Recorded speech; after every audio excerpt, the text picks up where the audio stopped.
ഖണ്ഡങ്ങളിലെ ഏറ്റവും ഉയരമുള്ള 7 കൊടുമുടികളും കീഴടക്കിയ ഒരു മലയാളി പന്തളംകാരനായ ഷെയ്ഖ് ഹസൻ ഖാൻ. ടെക്നിക്കലി പറഞ്ഞാൽ 8 മൗണ്ടൻസ് ആയി, 7 സമ്മിറ്റും ഒരു അഗ്നിപർവ്വതവും അല്ലേ?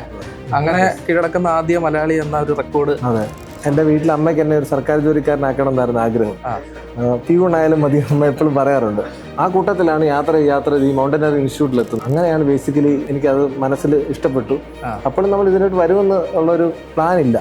ആസാദിക്ക് അമൃത് മഹോത്സവം എന്ന് പറഞ്ഞിട്ട് 2022 ഇന്ത്യ ഭയങ്കര ആഘോഷിക്കാൻ പോകുന്നു എന്നുള്ള വിവരം. അപ്പോൾ അങ്ങനെ അതിന് നമുക്കൊരു സാധാരണ പൗരന് എന്ത് ചെയ്യാൻ പറ്റും എന്നുള്ളൊരു ചോദ്യം മുന്നിൽ വന്നു. ആരോ ഇങ്ങനെ ചോദിച്ചു, എന്നാൽ പിന്നെ നിനക്ക് എവറസ്റ്റ് കയറി കൂടെ എന്ന് ചോദിച്ചു. ആ ഒരൊറ്റ ചോദ്യമാണ് ശരിക്കും ചില ചോദ്യങ്ങൾ നമ്മുടെ തലവര മാറ്റുന്നത്. അപ്പോൾ അങ്ങനത്തെ ഒരൊറ്റ ചോദ്യമാണ് ബേസിക്കലി എന്നെ എവറസ്റ്റിന്റെ മുകളിൽ എത്തിച്ചത്. അപ്പം നമുക്ക് പ്രധാനമന്ത്രി ആകാൻ പറ്റുമോ? നമ്മൾ വട്ടത്തിലെന്ന് പറയും, പക്ഷെ നമുക്ക് പറ്റും. ഒരു 10, 15, 20 വർഷം ഇതിന്റെ പുറകെ തന്നെ നിന്ന് നമുക്ക് ഇന്ത്യൻ പ്രധാനമന്ത്രി ആകാൻ പറ്റും എന്ന് തെളിയിച്ച ഒരാളാണ് ഞാൻ. ഒരു ബാക്ക്ഗ്രൗണ്ടും ഇല്ലാതെ, മൗണ്ടനറിംഗ് ഒരു ബാക്ക്ഗ്രൗണ്ടും ഇല്ലാതെ, ലോകത്തിലെ ഏറ്റവും വലിയ കൊടുമുടി, കേരളത്തിൽ എനിക്ക് ചോദിക്കാൻ പോലും ആൾക്കാരില്ല എന്താണ് ചെയ്യേണ്ടത്. മുന്നോട്ട് പോകണമല്ലോ, അതിന് എന്തെങ്കിലും ഒരു ഗോൾ, ലക്ഷ്യം, പ്ലാൻ വേണം. പ്ലാൻ ഇല്ലാതെ, ഗോൾ ഇല്ലാതെ, ലക്ഷ്യമില്ലാതെ പോയിട്ട് ഒരു കാര്യമില്ല. സർക്കാർ ജോലി തന്നെ ഒരു ബാലികേറ മലയാണ് ഇന്നത്തെ കാലത്ത് വിദ്യാർത്ഥികൾക്കിടയിൽ. അപ്പം അങ്ങനെയുള്ള ഒരു സമൂഹത്തിൽ ഇത്രയും നേട്ടങ്ങൾ കൈവരിച്ച ഒരാളെന്ന രീതിയിൽ നമ്മുടെ ഉദ്യോഗാർത്ഥികൾക്ക് അവസാനമായിട്ട് കൊടുക്കാനുള്ള ഒരു സർക്കാർ ജോലി ബാലികേറമാരെയാന്ന് ഞാൻ പറയത്തില്ല.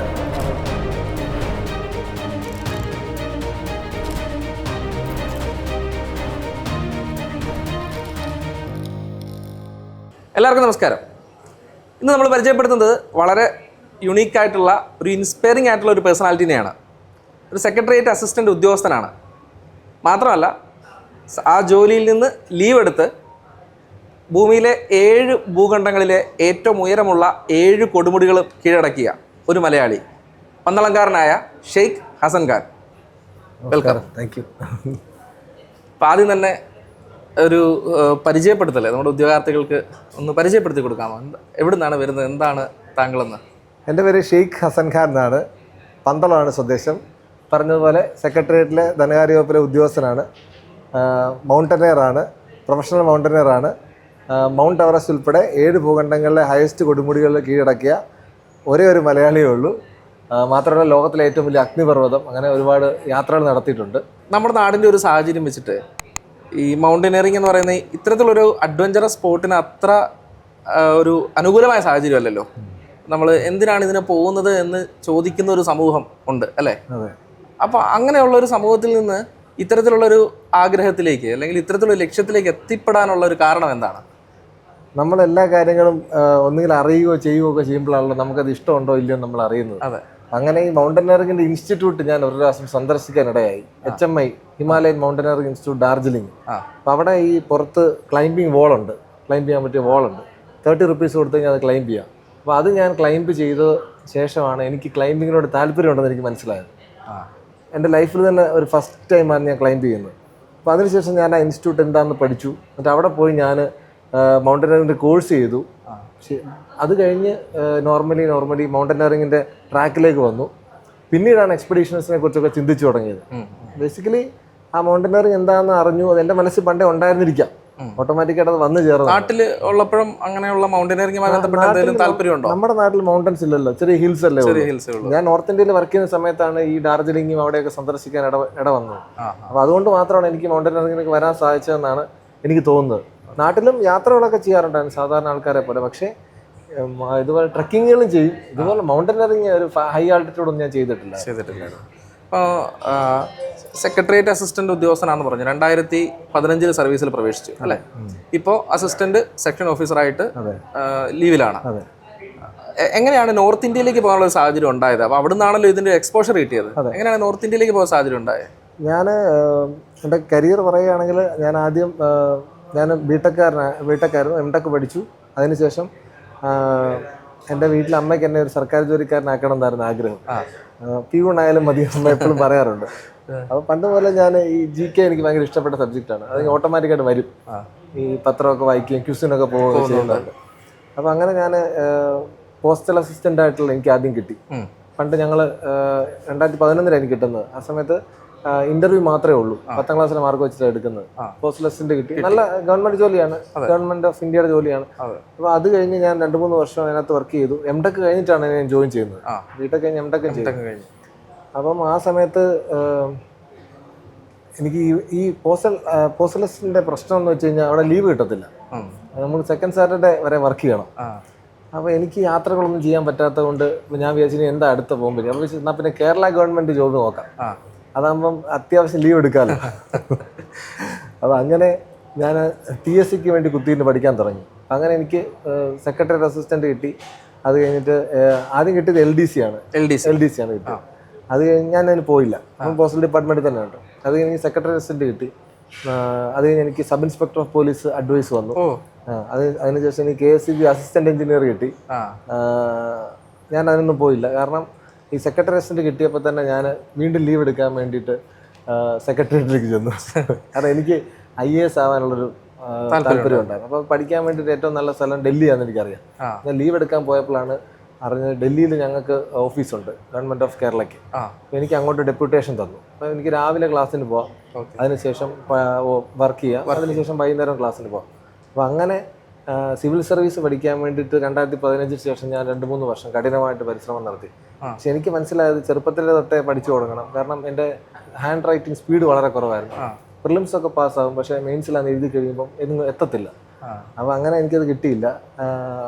ആത്മാർത്ഥമായിട്ട് പഠിച്ചു. ആ കൂട്ടത്തിലാണ് യാത്ര ഈ മൗണ്ടനറി ഇൻസ്റ്റിറ്റ്യൂട്ടിലെത്തപ്പെടുന്നത്. അങ്ങനെയാണ് ബേസിക്കലി അങ്ങനെ എക്സ്പോഷർ വന്നു. എനിക്കത് മനസ്സിൽ ഇഷ്ടപ്പെട്ടു. അപ്പോഴും നമ്മൾ ഇതിനോട്ട് വരുമെന്ന് ഉള്ളൊരു പ്ലാൻ ഇല്ല. അപ്പോഴാണ് ഇന്ത്യയുടെ 75th year of India's independence, Azadi കാ അമൃത് മഹോത്സവം എന്ന് പറഞ്ഞിട്ട് 2022 ഇന്ത്യ ഭയങ്കര ആഘോഷിക്കാൻ പോകുന്നു എന്നുള്ള വിവരം ഞങ്ങൾ government of Kerala, government of India interaction ഇടയ്ക്ക് കിട്ടിയത് എനിക്ക്. അപ്പോൾ അങ്ങനെ അതിന് നമുക്കൊരു സാധാരണ പൗരന് എന്ത് ചെയ്യാൻ പറ്റും എന്നുള്ളൊരു ചോദ്യം മുന്നിൽ വന്നു. അപ്പോൾ ഞങ്ങളുടെ ഒരു ഡിസ്കഷൻ, ഒരു രാത്രിയത്തെ ഡിസ്കഷനിൽ ആരോ ഇങ്ങനെ ചോദിച്ചു, എന്നാൽ പിന്നെ നിനക്ക് പോയി എവറസ്റ്റ് കയറി കൂടെ എന്ന് ചോദിച്ചു. ഞാൻ അപ്പോഴത്തെ മൗണ്ടനറി കോഴ്സ് ചെയ്തായിരുന്നു. ആ ഒരൊറ്റ ചോദ്യമാണ് ശരിക്കും, ചില ചോദ്യങ്ങൾ നമ്മുടെ തലവര മാറ്റും. അപ്പോൾ അങ്ങനത്തെ ഒരൊറ്റ ചോദ്യമാണ് ബേസിക്കലി എന്നെ എവറസ്റ്റിൻ്റെ മുകളിൽ എത്തിച്ചത്. കാരണം അതിനുശേഷം ഞാൻ ശരിയാണല്ലോ, സാധാരണ ഒരാൾക്ക് എവറസ്റ്റിൽ പോയാൽ എന്താ പാട്? നമ്മൾ പണ്ട് മുതലേ ചിന്തിക്കുമല്ലോ, നമുക്ക് അപ്രാപ്യമായിട്ടുള്ള സാധനങ്ങൾ, സാധാരണ ഒരു മനുഷ്യനെ പലതും അപ്രാപ്യമാണ്. ഇപ്പൊ നമുക്ക് പ്രധാനമന്ത്രിയാകാൻ പറ്റുമോ? നമ്മൾ വട്ടത്തിലെന്ന് പറയും, പക്ഷെ നമുക്ക് പറ്റും. ഒരു 10, 15, 20 വർഷം ഇതിന്റെ പുറകെ തന്നെ നിന്ന് നമുക്ക് ഇന്ത്യൻ പ്രധാനമന്ത്രിയാകാൻ പറ്റും എന്ന് തെളിയിച്ച ഒരാളാണ് ഞാൻ. ഒരു ബാക്ക്ഗ്രൗണ്ടും ഇല്ലാതെ, മൗണ്ടനറി ഒരു ബാക്ക്ഗ്രൗണ്ടും ഇല്ലാതെ, ലോകത്തിലെ ഏറ്റവും വലിയ കൊടുമുടി, കേരളത്തിൽ എനിക്ക് ചോദിക്കാൻ പോലും ആൾക്കാരില്ല എന്താണ് ചെയ്യേണ്ടത്, ഇതിനുവേണ്ടി ആരെ അവനെ പോയി കാണേണ്ടത്, എന്ത് ചെയ്യണം, എങ്ങനെ ചെയ്യണം എന്ന് അറിയാതെ പോലും ഒരു പന്തളംകാരൻ എവറസ്റ്റ് കൊടുമുടി 4-5 വർഷം കൊണ്ട് കഷ്ടപ്പെട്ട് കയറാമെങ്കിൽ എന്തും നമുക്ക് ചെയ്യാൻ പറ്റുമെന്നുള്ളതിൻ്റെ തെളിവാണ്. അങ്ങനെയാണ് ഞാൻ എവറസ്റ്റിൽ പോകുന്നത്. എവറസ്റ്റിൽ പോകുന്നതിന് കാരണമുണ്ട്, ലോകത്തിലെ ഏറ്റവും വലിയ ദേശീയ പതാക, 30 അടി നീളവും 20 അടി വീതിയുമുള്ള ഇന്ത്യൻ ദേശീയ പതാക എവറസ്റ്റിന്റെ മുകളിൽ ഉയർത്തണമെന്നായിരുന്നു എൻ്റെ ആഗ്രഹം. ഇന്ത്യയുടെ 75th year of India's independence ആണ്. അങ്ങനെ ഒരു കാര്യം ആരും ചെയ്തിട്ടില്ലെന്ന് തോന്നുന്നല്ലേ? ആരും ചെയ്തിട്ടില്ല. കാരണം 30 അടി നീളം ചിന്തിച്ചാൽ മതി, അത് അറിയാവുന്നവർക്കറിയാം. അപ്പോൾ അത് ഞാൻ എവറസ്റ്റിന്റെ മുകളിൽ കൊണ്ടുപോയി, പക്ഷെ അവിടെ കൊടുങ്കാറ്റാണ്ട് ഉയർത്താൻ പറ്റില്ല. എവറസ്റ്റിന്റെ 26,000 ഫീറ്റിൽ ക്യാമ്പ് 4 ഇത് ഉയർത്തി. അത് ഒരു വേൾഡ് റെക്കോർഡാണ്. അതും ഭയങ്കര എക്സ്ട്രീം കണ്ടീഷനിലാണ് അത് ചെയ്യുന്നത്. കാരണം എനിക്ക് അങ്ങനെയാണ് എൻ്റെ രാജ്യത്തിന് വേണ്ടിയിട്ട് ഒരു കാര്യം തിരിച്ചു കൊടുക്കാൻ പറ്റുന്നത്. അതിനുശേഷം പിന്നെ വന്നതൊക്കെ നമ്മൾ ഒരു കാര്യം ചെയ്ത് കഴിയുമ്പോഴേ നമുക്ക് ചിലപ്പോൾ അതിൽ അഡിക്ഷൻ വരും, ചിലപ്പോൾ പിന്നെ നമ്മൾ ചെയ്തുകൊണ്ടേ ഇരിക്കും. അങ്ങനെ ഒരു സാധനമാണ് യാത്ര, അല്ലെങ്കിൽ ഇതുപോലത്തെയുള്ള അഡ്വഞ്ചർ. നമുക്ക് വീണ്ടും അതിലേക്ക് പോകാനുള്ളൊരു ത്വര വരും. എവറസ്റ്റിൽ നിന്ന് കിട്ടിയ ഒരു കിക്ക് പിന്നെ മുമ്പോട്ട് കൊണ്ടുപോയിക്കൊണ്ടിരിക്കും. നമുക്ക് ലൈഫിൽ മുന്നോട്ട് പോകുമ്പോൾ മുന്നോട്ട് പോകണമല്ലോ, അതിന് എന്തെങ്കിലും ഒരു ഗോൾ, ലക്ഷ്യം, പ്ലാൻ വേണം. പ്ലാൻ ഇല്ലാതെ, ഗോൾ ഇല്ലാതെ, ലക്ഷ്യമില്ലാതെ പോയിട്ട് ഒരു കാര്യമില്ല. അപ്പം കണ്ടിന്യൂസ് ആയിട്ട് നമ്മുടെ മരണം വരെ ഓരോ പ്ലാനുകളുമായിട്ട് മുന്നോട്ട് പോകണമെന്നുള്ളതാണ് എൻ്റെ ഒരു ഐഡിയ. അത് കറക്റ്റാണ്. കാരണം വിദേശീയരൊക്കെ അങ്ങനെയാണ്, അവർക്ക് എല്ലാ കാലത്തും ഓരോ എയിമുണ്ട്. ആ എയിം അച്ചീവ് ചെയ്യാൻ വേണ്ടി അവരിങ്ങനെ ശ്രമിച്ചുകൊണ്ടേയിരിക്കും. അപ്പം അങ്ങനെ ഞാൻ എവറസ്റ്റ് കയറി എനിക്ക് വേണേൽ നിർത്താമായിരുന്നു. അതിനുശേഷം ഞാൻ 7 ഭൂഖണ്ഡങ്ങളിൽ. അതിനുശേഷം എങ്ങനെയായിരുന്നു ഓർഡർ? അതിനുശേഷം ആദ്യം പോയത് കിളിമഞ്ചാരോ? അത് എവറസ്റ്റിൽ പോകുന്നതിന് മുമ്പ് ഒന്ന് ട്രയൽ അടിച്ച് നോക്കിയാണ് കിളിമഞ്ചാരോ പോയത്. ആഫ്രിക്കയിലെ ഹയസ്റ്റ് പീക്ക്. അപ്പം നമ്മൾ ഈ എവറസ്റ്റ് പോകുമെന്നോ അല്ലെങ്കിൽ എവറസ്റ്റ് കഴിഞ്ഞ് 7 സമ്മിറ്റ് ചെയ്യുമെന്നോ ഒന്നുമില്ല. അത് ഫ്രീ ആയിട്ട് പോയി കിളിമഞ്ചാരോ കയറിയിട്ട് വന്നു. അപ്പോൾ ഇറ്റ്സ് ഓക്കെ, നമുക്ക് ആ ഒരു ഹൈറ്റിൽ സസ്റ്റെയിൻ ചെയ്യാൻ പറ്റുന്നുണ്ട്. അപ്പോൾ അത് കഴിഞ്ഞ് വന്ന് വീണ്ടും ഞാൻ അഡ്വാൻസ്ഡ് മൗണ്ടനറിംഗ് കോഴ്സ് പോയി. മൗണ്ടനറിംഗ് അഡ്വാൻസ്ഡ് കോഴ്സ്, അപ്പോൾ കുറച്ചുകൂടെ പുതിയ ടെക്നിക്സ് ഒക്കെ പഠിക്കാൻ പറ്റി. അതിനുശേഷം ഇന്ത്യയിൽ ഒരു 7000 മീറ്റർ പീക്ക് ഉണ്ട്, മൗണ്ട് സത്തോപന്ത്, ഉത്തരാഖണ്ഡ്. അത് കയറി. അതൊരു നല്ല ബ്യൂട്ടിഫുൾ പീക്കാണ്. പക്ഷെ അത്ര റിസ്ക്കിയും അല്ല, അത്ര ടെക്നിക്കാലിറ്റീസും ആവശ്യമില്ല. ആ പീക്ക് കയറിയ ശേഷമാണ് എവറസ്റ്റ് അറ്റംപ്റ്റ് ചെയ്യാൻ ശ്രമിച്ചത്. കാരണം 7000 മീറ്റർ വരെ നമ്മൾ കയറി കഴിയുമ്പോൾ നമുക്ക് തന്നെ ഒരു ഐഡിയ കിട്ടും, നമ്മുടെ ശരീരം ഈ 7000 മീറ്ററിൽ എങ്ങനെയാണ് ബിഹേവ് ചെയ്യുന്നത്. ഈ സീ ലെവലിൽ ജീവിക്കാൻ നമുക്ക് എൻ്റയർ ഡിഫറെൻ്റ് ആണ്. അവിടെ ഓക്സിജൻ കുറവാണ്, ഒരുപാട് ബുദ്ധിമുട്ടുകളുണ്ട്. അപ്പോൾ അങ്ങനെ 7000 മീറ്റർ പീക്ക് കയറാൻ എനിക്കൊരു കോൺഫിഡൻസ് ഉണ്ടായിരുന്നു. പക്ഷേ എവറസ്റ്റിന് അതും പോരായിരുന്നു. ശരിക്കും ഒരു 8000 മീറ്റർ അറ്റംപ്റ്റ് ചെയ്തിട്ട് നമ്മൾ 8848 മീറ്റർ ആണ്.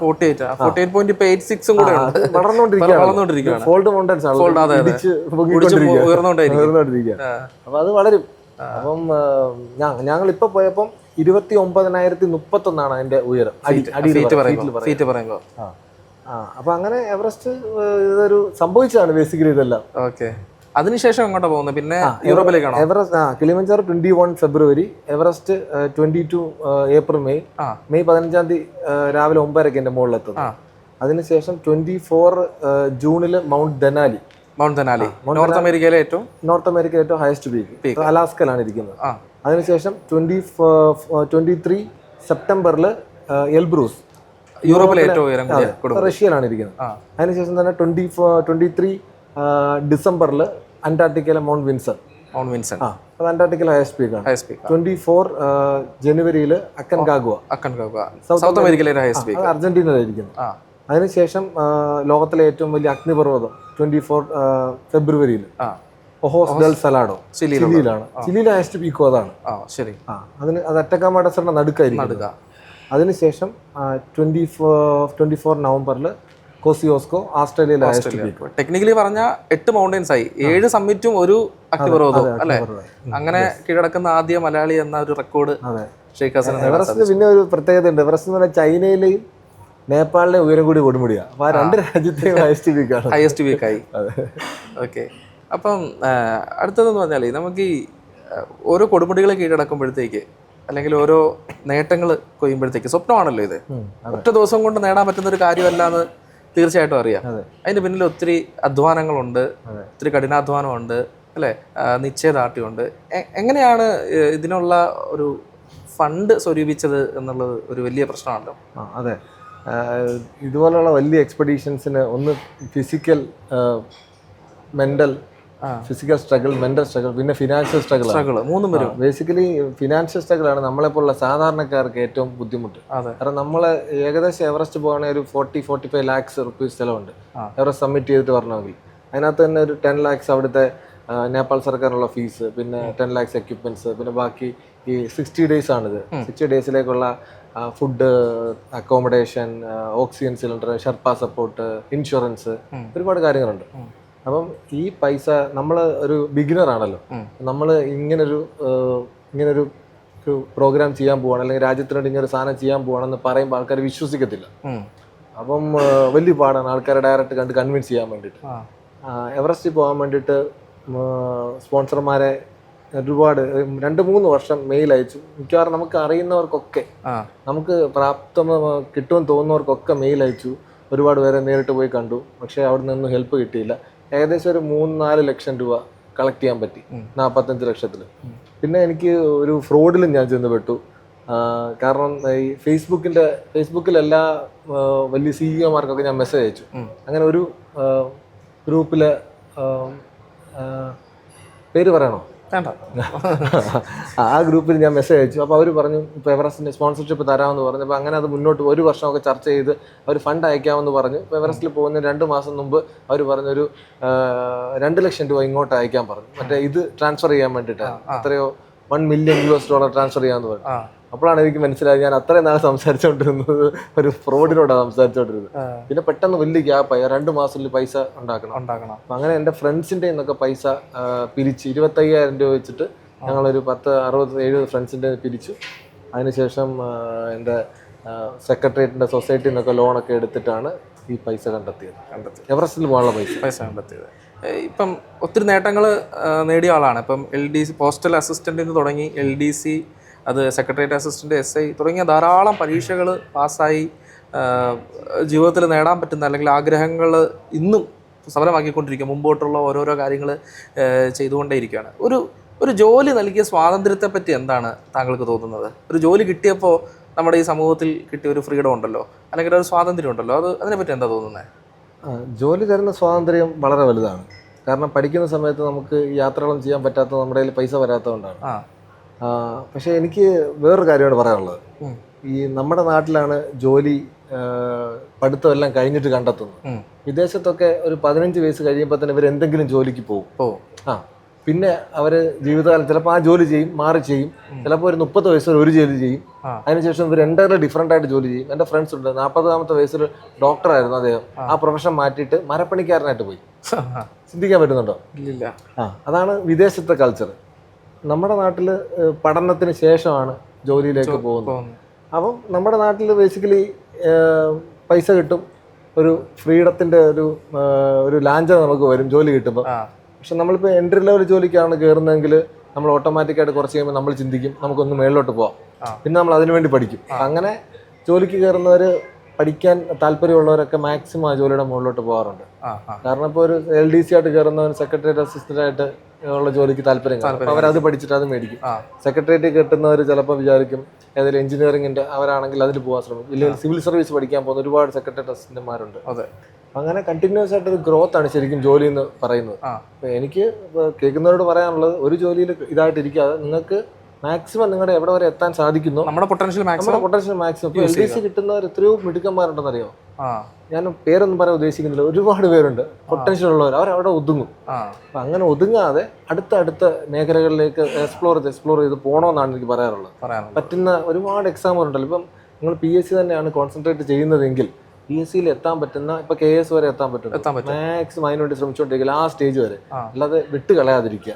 അതാണ് ശരിക്കും ഒരു കൺസെപ്റ്റ് എൻ്റെ ഒരു കൺസെപ്റ്റ് എന്ന് പറയുന്നത്. നമ്മൾ നിരന്തരമായിട്ട് അതിനെ ആഗ്രഹിച്ചുകൊണ്ടിരിക്കുക, അതിനുവേണ്ടി പ്രയത്നിച്ചുകൊണ്ടിരിക്കുക.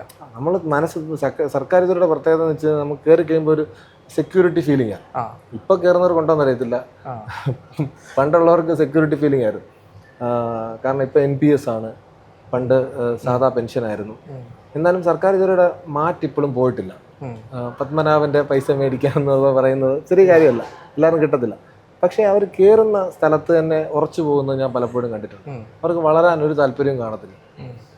പിന്നെ വേറൊരു പ്രശ്നം, സർക്കാർ ജോലി കയറി കഴിഞ്ഞാൽ ഇവർ അപ്ഡേറ്റ് ആവത്തില്ല. ഇവർ എന്ന് കയറുന്നോ ആ ഒരു ലെവലിൽ തന്നെ നിൽക്കും. അങ്ങനെ ആവാതെ നിരന്തരമായിട്ട് പഠിച്ച് മുന്നേറാൻ ശ്രമിക്കുന്ന അങ്ങനെ ആൾക്കാരുണ്ട്, ഒരുപാട് പേരുണ്ട്. പഞ്ചായത്തിൽ LDC ആയിട്ട് കയറി പഞ്ചായത്ത് സെക്രട്ടറി ആവുന്നവരുണ്ട്. എൻ്റെ ഫ്രണ്ട്, എൻ്റെ തൊട്ടടുത്ത് വളരെ അടുത്തൊരു കൂട്ടുകാരുണ്ട്, അവൻ ബീറ്റ് ഫോറസ്റ്റ് ഓഫീസറായിരുന്നു. അവനിപ്പം റേഞ്ച് ഫോറസ്റ്റ് ഓഫീസറായി. ചിന്തിക്കാൻ പറ്റുന്നുണ്ട് എത്ര ലെവലാവും മേളിൽ കയറുന്നത്. അവന് പഠിക്കണം എന്നുള്ള ആഗ്രഹം ഉണ്ടായിരുന്നു. അങ്ങനെ നിരന്തരമായിട്ട് മുന്നേറിക്കൊണ്ടിരിക്കുക. അതാണ് സർക്കാർ ജോലി തരുന്ന ഒരു സ്വാതന്ത്ര്യം. അല്ലാതെ ഒരു ജോലി കയറി നിൽക്കുന്നതല്ല സ്വാതന്ത്ര്യം. സർക്കാർ ജോലി കൊണ്ട് അവസാനിക്കുന്നില്ല എന്നാണ് പറയുന്നത്. അതുകൊണ്ട് അവസാനിക്കുന്നില്ല, അത് തുടക്കം മാത്രമാണ്. നമ്മുടെ ഇഷ്ടങ്ങളിലേക്ക്, ആഗ്രഹങ്ങളിലേക്ക് വീണ്ടും മുമ്പോട്ട് പോയിക്കൊണ്ടിരിക്കുക അല്ലേ? സർക്കാർ ജോലി തന്നെ ഒരു ബാലികേറ മലയാണ് ഇന്നത്തെ കാലത്ത് വിദ്യാർത്ഥികൾക്കിടയിൽ. അപ്പം അങ്ങനെയുള്ള ഒരു സമൂഹത്തിൽ ഇത്രയും നേട്ടങ്ങൾ കൈവരിച്ച ഒരാളെന്ന രീതിയിൽ നമ്മുടെ ഉദ്യോഗാർത്ഥികൾക്ക് അവസാനമായിട്ട് കൊടുക്കാനുള്ള ഒരു സർക്കാർ ജോലി ബാലികേറമറയാന്ന് ഞാൻ പറയത്തില്ല. കാരണം നിങ്ങൾ അതാണ് ഫോക്കസ് ചെയ്യുന്നതെങ്കിൽ, ഇപ്പോൾ ഞാൻ PSC ഫോക്കസ് ചെയ്തു പഠിച്ചു, ഇതിനൊരു ബ്രേക്കിംഗ് പോയിന്റ് ഉണ്ട്. അതുവരെ നിങ്ങൾക്ക് എഴുതിയ ഒന്നും കിട്ടത്തില്ല. പക്ഷെ ഇത് കഴിഞ്ഞിട്ടുണ്ടല്ലോ, നിങ്ങൾ എഴുതുന്ന എല്ലാം കിട്ടും. അപ്പോൾ നിങ്ങളിപ്പോൾ ചിലപ്പോൾ 1 വർഷമായിരിക്കും നിങ്ങളുടെ ആ പോയിന്റ് എത്തുന്നത്, ചിലപ്പോൾ 2 വർഷമായി, ചിലപ്പോൾ 3 വർഷമായിരിക്കും. അപ്പോൾ അതിൻ്റെ ഇടയ്ക്ക് ഇത് വിട്ടിട്ട് പോയാൽ നിങ്ങളുടെ ഫെയിലായി, ആ 3 വർഷവും പോയി. പക്ഷെ ചിലപ്പോൾ അത് കഴിഞ്ഞ് ഞാൻ പറഞ്ഞില്ല എനിക്ക് എല്ലാം എഴുതി കിട്ടിയെന്ന് പറഞ്ഞില്ല, ആ ഒരു പോയിന്റ് വരെ ചിലപ്പോൾ നിങ്ങൾ വെയിറ്റ് ചെയ്യേണ്ടി വരും. അത് കഴിഞ്ഞ് പിന്നെ നമ്മൾ എഴുതുന്ന പരീക്ഷകളെല്ലാം നിങ്ങൾ വിചാരിക്കാത്ത പരീക്ഷകൾ വരെ കിട്ടും. കാരണം നിങ്ങൾ ആ ഒരു ലെവലിലേക്ക് അപ്പോഴായിരിക്കും ഉണരുന്നത്. അപ്പൊ അത് വെയിറ്റ് ചെയ്ത് ചിലർ പറയത്തില്ല ഞാൻ ഫസ്റ്റ് പരീക്ഷ എഴുതി കിട്ടി, അവർക്ക് പെട്ടെന്ന് കിട്ടും. പക്ഷെ ഇത് കിട്ടി തുടങ്ങി കഴിഞ്ഞാൽ തുര കിട്ടിക്കൊണ്ടിരിക്കും. കുറച്ച് വെയിറ്റ് ചെയ്യുക, പേഷ്യൻസ് ആയിട്ടിരിക്കുക. സർക്കാർ ജോലി കയറി കഴിഞ്ഞ് കഴിഞ്ഞാലും സർക്കാർ ഉദ്യോഗസ്ഥനാണെന്ന് തോന്നാതെ നിങ്ങളുടെ ലൈഫിൽ ആഗ്രഹമുള്ള കാര്യങ്ങൾ നേടാൻ വേണ്ടി പോകുക. അതിനുള്ള സാധ്യതയും സാഹചര്യമൊക്കെ ഉണ്ട്. ഞാൻ തന്നെ ലീവ് എടുത്തല്ലേ, LW എടുത്തിട്ടാണ് ഇപ്പം ഈ മൗണ്ടൻസ് കയറുന്നത്. അതിനുള്ള സ്വാതന്ത്ര്യം നമ്മുടെ സർക്കാർ ജോലി, കേരള സർക്കാർ ജോലി പ്രത്യേകിച്ചുണ്ട്. അതൊക്കെ യൂട്ടിലൈസ് ചെയ്യുക, ലൈഫിൽ എൻജോയ് ചെയ്യുക, മാക്സിമം ആൾക്കാരെ ഹെൽപ്പ് ചെയ്യുക, ഇങ്ങനെ മുമ്പോട്ട് പോവുക. അപ്പം ഇതാണ് ഷെയ്ഖ് ഹസൻ ഖാൻ. ഒരു സർക്കാർ ജോലിയിൽ നിന്ന് അദ്ദേഹത്തിൻ്റെ എല്ലാ സ്വപ്നങ്ങളിലേക്കും അദ്ദേഹം ഇന്നും യാത്ര ചെയ്തുകൊണ്ടേയിരിക്കുകയാണ്. ഇനിയും അദ്ദേഹത്തിന് ആഗ്രഹങ്ങളുണ്ട്. ആഫ്രിക്കയിലും മറ്റുമൊക്കെ പോയിട്ട് അവിടുത്തെ എല്ലാ രാജ്യങ്ങളിലെയും ഉയരമുള്ള കൊടുമുടികൾ കീഴടക്കണമെന്നാണ് അടുത്ത ആഗ്രഹം. അടുത്ത എക്സ്പെഡീഷൻ അതാണ്. അപ്പം അദ്ദേഹത്തിന് എല്ലാ നല്ലതും ജീവിതത്തിലെ എല്ലാ കാര്യങ്ങളും അദ്ദേഹം ആഗ്രഹിക്കുന്നത് പോലെ സംഭവിക്കട്ടെ എന്ന് ആശംസിക്കുന്നു. നമ്മളുടെ കൂടെ ഈ ഒരു ടൈം സ്പെൻഡ് ചെയ്തതിന് നന്ദി. Thank you.